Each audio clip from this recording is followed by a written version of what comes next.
Good morning all of you. Chapter 3 Agriculture, Class 12. Next topic, features of Indian agriculture. Number first, low productivity.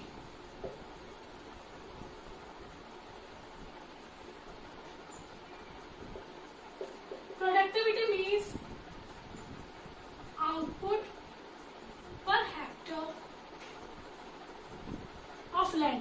एक Hector land पे कितना output produce हो रहा है, या हम बोल सकते हैं एक हेक्टर लैंड पे कितना प्रोडक्शन हो रहा है, उसी को हम क्या कहते हैं, प्रोडक्टिविटी कहते हैं.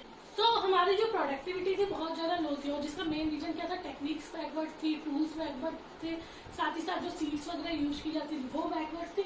तो जब हमें प्लानिंग वगैरह स्टार्ट हुई, आप बोल सकते हैं इंडिपेंडेंस के बाद हमारी जो एग्रीकल्चर थी वो बहुत ज्यादा, या हमारी जो प्रोडक्टिविटी थी पर हेक्टर जो आउटपुट प्रोड्यूस हो रहा था लैंड पे वो बहुत ज्यादा लो था, और कंपेयर टू अदर कंट्रीज तो बहुत ज्यादा लो था. अगर हम राइस की बात करें, इंडिया में राइस की बात करें तो इंडिया में जो पर हेक्टर आउटपुट था, या आप बोल सकते हैं आउटपुट पर हेक्टर ऑफ लैंड था, वो 3.6% था.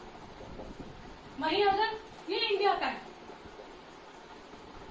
वहीं हम दूसरी कंट्रीज का देखें तो दूसरी कंट्रीज में जो आउटपुट पर हेक्टर ऑफ लैंड, एग्रीकल्चर कम हो रहा था पर जो आउटपुट प्रोड्यूस हो रहा था पर हेक्टर लैंड पे वो ज्यादा था. जैसे चाइना की बात करें तो चाइना में ये 6.8% था, मतलब पर हेक्टर लैंड पे इंडिया में जहाँ 3.6% राइस प्रोड्यूस हो रहा था, वहीं चाइना में 6.8% राइस प्रोड्यूस हो रहा था. तो लो प्रोडक्टिविटी बहुत ज्यादा लो थी, और इसका मेन रीजन ये नहीं था कि हम एग्रीकल्चर नहीं कर रहे, इसका मेन रीजन था कि हमारे पास जो सीड्स है, हमारे पास जो टेक्निक्स है वो बैकवर्ड है. इसी तरह अगर हम वीट की बात करें, वीट का जो परसेंटेज हमारी जो इंडिया में था वो आपका था 3.1%. वहीं अगर हम यूएसए की बात करें, यूएसए में कितना वीट प्रोड्यूस हो रहा था, 9%. तो आउटपुट पर मतलब एक हेक्टर लैंड पे जहां इंडिया में 3.1% सिर्फ वीट प्रोड्यूस हो रहा था, वहीं अगर हम अमेरिका या यूएसए की बात करें तो वहां पे कितना प्रोड्यूस हो रहा था, 9%. यूएसए में और यूके दोनों की बात करें, यूनाइटेड किंगडम ब्रिटिश. वहीं अगर हम मेज की बात करें, मेज इंडिया में कितना था, 2.6%. मेज इंडिया में कितना हो रहा था, 2.6%. वहीं हम यूएसए की बात करें, यूएसए में मेज मतलब मक्का कितना प्रोड्यूस हो रहा था पर हेक्टर लैंड पे, 10.7%. तो हम चाहे राइस की बात करें, चाहे व्हीट की बात करें, चाहे मेज की बात करें, हम देख रहे जो हमारा प्रोडक्शन है, हमारा आउटपुट पर हेक्टर ऑफ लैंड है वो बहुत कम है as compare to other country. अगर राइस के मामले में देखें तो हम बहुत पीछे थे, अगर हम व्हीट के मामले में देखें तो भी हम तिगुने पीछे थे एज कम्पेयर टू यूके और अमेरिका. और मेज की बात करें तो भी आप देख रहे होंगे कि बहुत ज्यादा हम लोग पीछे थे. तो प्रोडक्टिविटी लो होने का मेन रीजन क्या था, बैकवर्ड और traditional techniques. Number second, disguised unemployment और we can say hidden unemployment. एक ही बात है, डिस्गाइज्ड अनएम्प्लॉयमेंट और हिडन अनएम्प्लॉयमेंट. सबसे ज्यादा ये फीचर एग्रीकल्चर में ही देखा जाता है. मतलब जितने लोगों की, जितने बंदों की जरूरत है उससे ज्यादा लोग काम पे लगे हुए. 2 लोगों की जरूरत है किसी फार्म पे और वहाँ पे 6 लोग, मतलब चाचा भी है, ताऊ भी है, बड़े पापा भी है और बाकी भाई वगैरह भी है, सब लोग लगे हुए हैं पर काम कौन, सिर्फ 2 लोग कर रहे हैं. तो हिडन अनएम्प्लॉयमेंट सबसे ज्यादा एग्रीकल्चर में देखा जाता है. मतलब हिडन अनएम्प्लॉयमेंट मीन जितनों के एक्चुअली नीडेड है उससे कहीं ज्यादा लोग लगे. अगर 2-4 को हटा भी दिया जाएगा तो प्रोडक्शन पे कोई भी इफेक्ट नहीं पड़ेगा. So disguised unemployment is a situation of hidden unemployment. मतलब छिपी हुई, एक तरह से लोग दिख तो रहे एम्प्लॉयड है पर छिपी हुई भी ये एक तरह से अनएम्प्लॉयमेंट है कि हमें दिखता है कि हाँ ये लोग खेत पे जा रहे काम कर रहे, पर कुछ लोगों को अगर हटा भी दिया जाएगा तो हमारी खेती पे कोई भी इफेक्ट नहीं पड़ेगा. तो disguised unemployment is also known as hidden unemployment. It occurs when the number of persons engaged on a piece of land is much higher than what is actually needed. Number of persons is engaged on a piece of land. Number of persons is engaged on a piece of land is much higher than actually needed. Number of person is engaged on a piece of land. जितने person engaged हैं is much higher than actually needed. वो बहुत ज्यादा है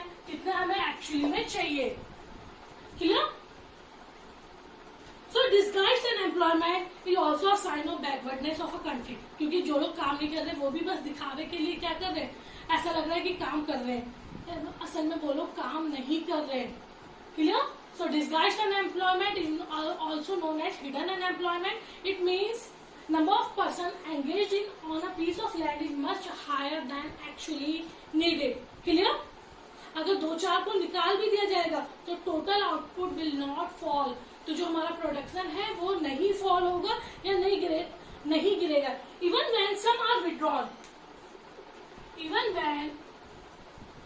सम are withdrawn means कुछ को निकाल दिया जाएगा, some are withdrawn, total output will not fall. Clear? So disguised unemployment means hidden unemployment, और hidden unemployment means जितनों की जरूरत है उससे ज्यादा लगे हुए, अगर कुछ को निकाल भी दिया जाएगा तो भी हमारे टोटल आउटपुट पे कोई भी इफेक्ट नहीं पड़ रहा। Clear? Number 3, dependence on rainfall. जो हमारे इंडियन एग्रीकल्चर का हमने फर्स्ट चैप्टर में भी पढ़ा कि कोई भी परमानेंट मीन्स ऑफ इरिगेशन नहीं था, इरिगेशनल फैसिलिटीज अवेलेबल नहीं थी, और ज्यादातर फार्मर्स या जो फार्मिंग थी वो किस पे डिपेंड थी, रेनफॉल पे। अगर अच्छी रेनफॉल होती थी it means good crop, and poor rainfall means bad या poor output. So agriculture in India is extremely और heavily dependent upon rainfall, extremely dependent upon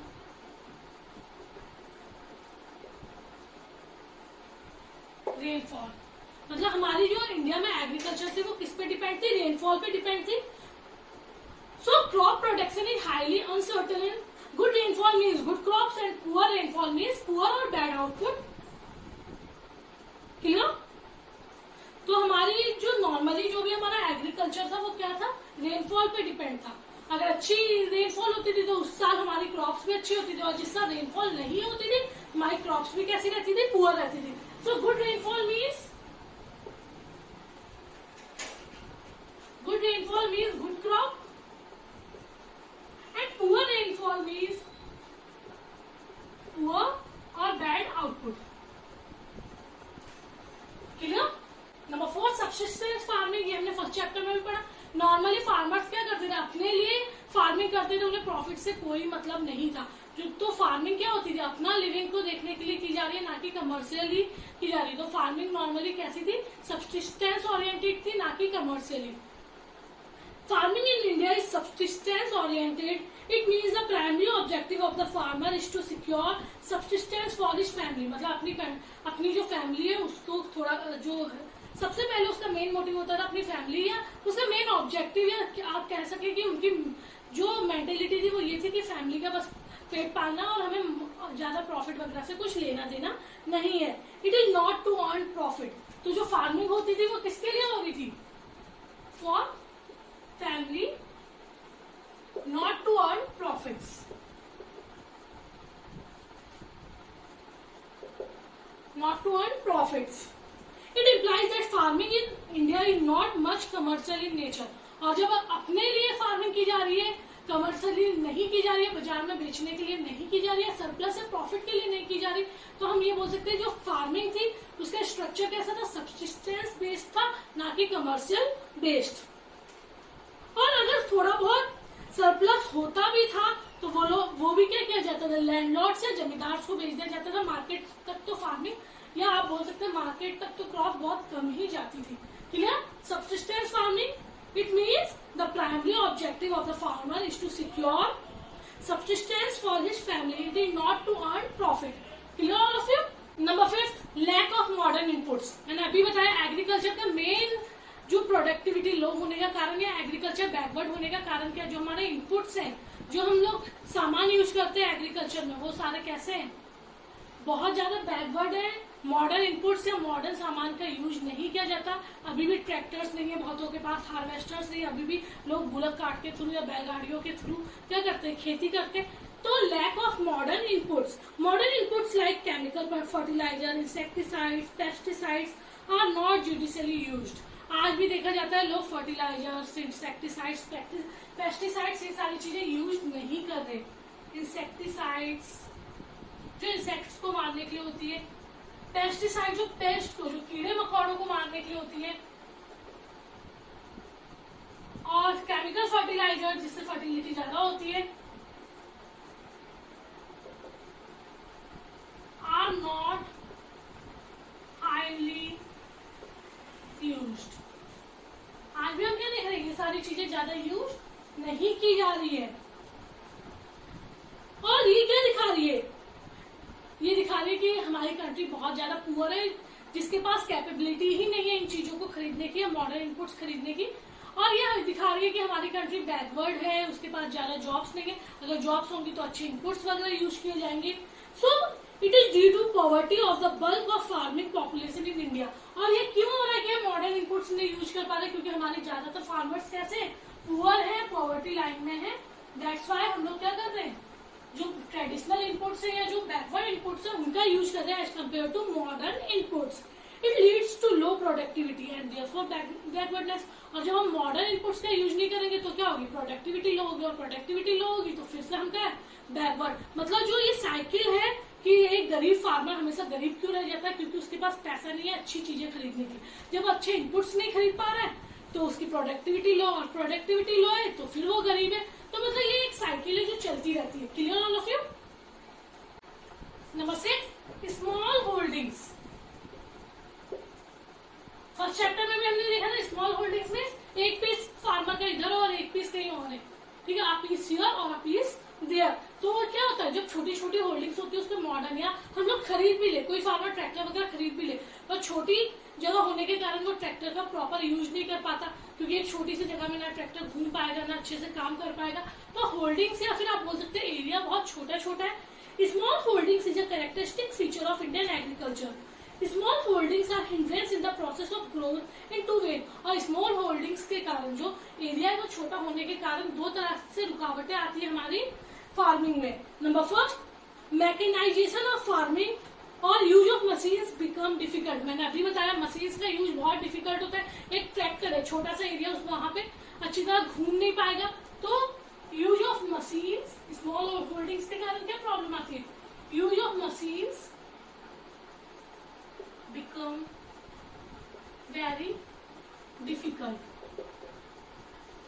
machines वगैरह का यूज करना बहुत ज्यादा डिफिकल्ट होता है, क्योंकि छोटे एरिया पे बड़ी बड़ी मशीनरी वगैरह यूज नहीं की जाती। नंबर सेकंड, मेन जो लोगों का मेंटेलिटी है वो ये है कि भाई छोटी होल्डिंग है तो क्या हुआ, हमें तो अपने परिवार के लिए क्रॉप उगानी है, ना कि प्रॉफिट अर्न करने के लिए। तो ये भी एक तरह से कि उनके माइंड में उनकी मेंटेलिटी है सब्सिस्टेंस बेस्ड, तो वो लोग प्रॉफिट के बारे में सोचते नहीं है। तो स्मॉल होल्डिंग्स होने के कि भाई छोटा सा एरिया है, हम थोड़ी सी खेती करेंगे और अपने परिवार के लिए।